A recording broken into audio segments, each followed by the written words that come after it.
Jumpa lagi dengan saya di DGAS Official. Pada tanggal 15 Agustus, Gereja Katolik memperingati tentang Bunda Maria diangkat ke surga, jiwa dan raganya. Dan hal ini dirayakan sebagai perayaan iman oleh Gereja Katolik dan diyakini sebagai kejadian nyata dan juga dijadikan hari raya dalam kalender Gereja Katolik. Nah, ada kisah di balik mengapa Bunda Maria dikatakan diangkat ke surga. Hal itu bukan tanpa alasan, melainkan ada beberapa alasan. Dalam kunjungannya di gereja Getsemani, Santa Birgitta pernah mengalami penampakan Bunda Maria, di mana Bunda Maria bersaksi bahwa ia bangkit atau dibangkitkan dan diangkat ke surga pada hari yang ketiga. Seperti kita ketahui, gereja makam Bunda Maria ada di Yerusalem, tersembunyi di bawah tanah. Seperti diketahui, makam itu terletak di lembah Gidron, di gereja segala bangsa, dan juga di dekat taman Getsemani. Di sana kita menemukan sebuah gereja bundar yang dibangun di atas makam Bunda Maria, ditemukan sekitar tahun 455. Pada awalnya, gereja itu dibangun oleh Mauritius pada tahun 582 sampai 602. Namun, dalam sejarahnya, gereja tersebut dihancurkan oleh orang-orang Persia pada tahun 614. Namun, gereja tersebut dibangun kembali oleh peziarah dari Armenia pada tahun 680. Adapun bangunan gereja yang dibangun kembali terdiri dari 2 tingkat. Pada tingkat pertama, pada tingkat atas ada 4 altar dan pada bagian bawah mempunyai altar pada ujung timur.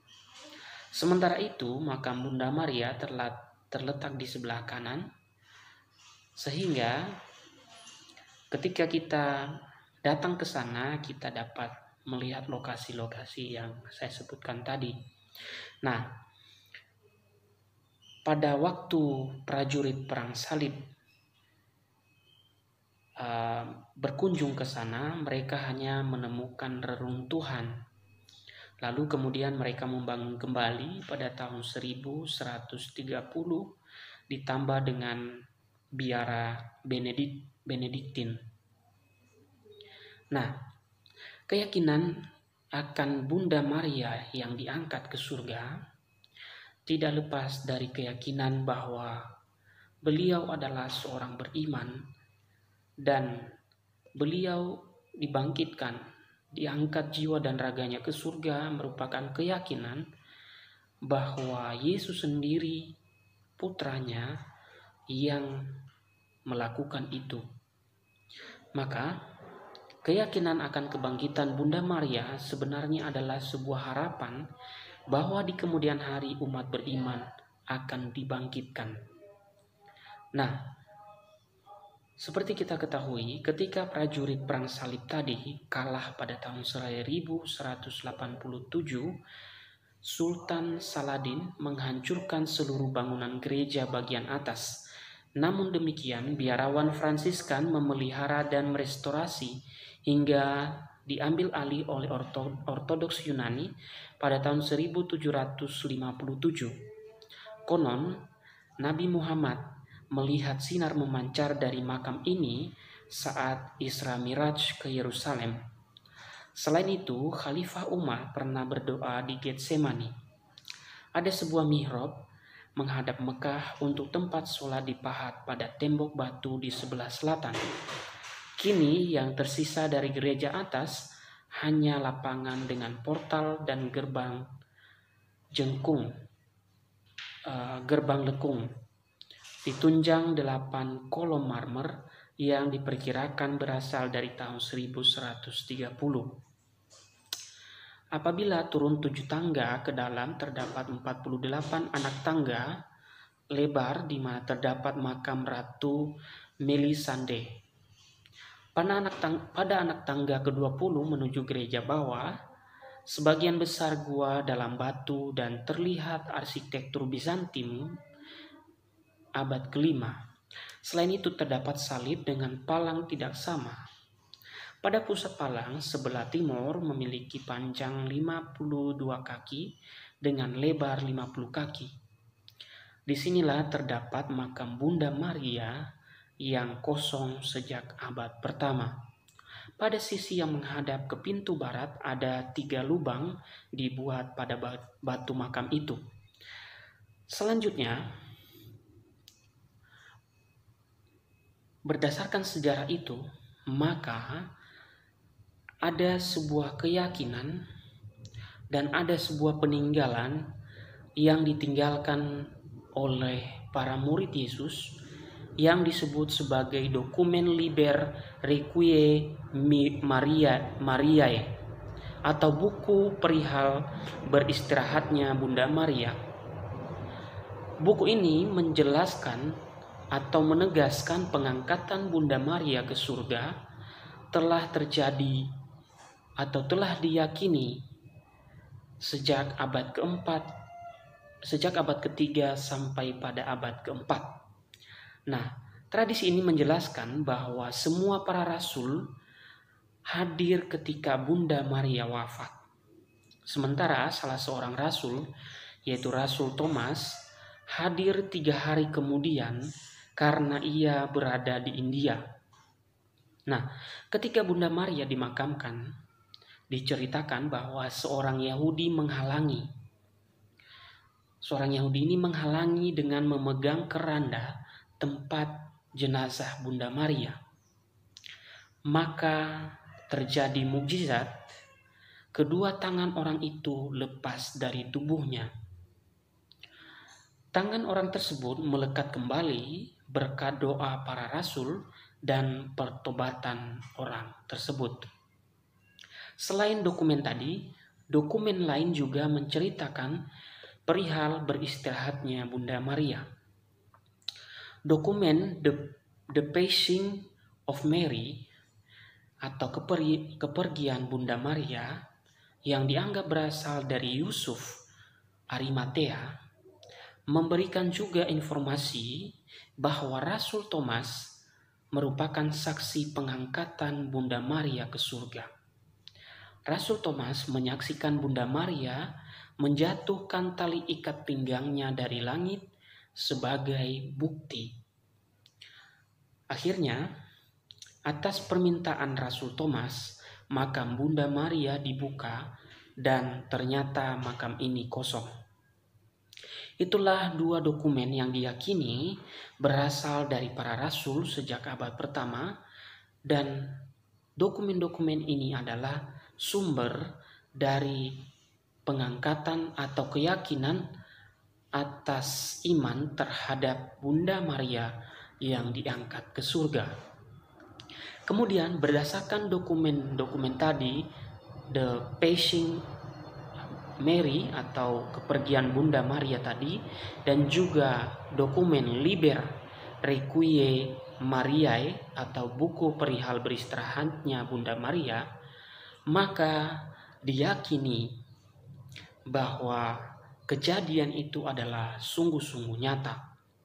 Sehingga pada tahun 1950, Paus Pius ke-12 melalui Munificentissimus Deus mengatakan, setelah menyelesaikan tugasnya di dunia, Perawan Maria diangkat jiwa dan raganya dalam kemuliaan surga.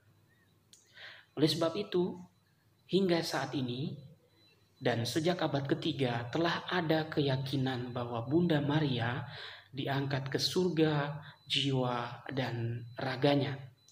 Selain itu, juga banyak penafsir atau teolog atau para bapak gereja menafsirkan bahwa Wahyu 12 ayat 1-6 merupakan kilas balik terhadap hidup Bunda Maria, dan wanita yang dimaksud dalam Wahyu 12 ayat 1-6 adalah Bunda Maria, seorang wanita Israel yang melahirkan seorang anak laki-laki yang menggembalakan segala bangsa, sebagaimana kita bisa baca dalam Wahyu 12 ayat 5, di mana dikatakan di sana bahwa seorang perempuan yang sedang mengandung dan melahirkan anak yang akan menggembalakan segala bangsa dengan gada besi. Nah, banyak penafsir menafsirkan Wahyu 12 ayat 1-6 ini adalah kilas balik kehidupan Bunda Maria, dan merupakan kisah yang menunjukkan bahwa Bunda Maria berada di surga. Lebih dari itu, juga kita mengetahui bahwa Yesus sendiri tentulah melakukan hal yang terbaik untuk bundanya dalam sisi kemanusiaannya. Nah, Bapak Ibu Saudara-saudari yang terkasih, keyakinan akan kebangkitan, keyakinan akan diangkatnya Bunda Maria ke surga adalah keyakinan iman kita. Sehingga kita meyakini bahwa seperti itulah nanti kehidupan para beriman dan kehidupan kita ketika kita pada hari dan saatnya nanti menghadap Bapa di surga. Nah, oleh sebab itu keyakinan diangkatnya Bunda Maria ke surga adalah suatu fakta yang memiliki data.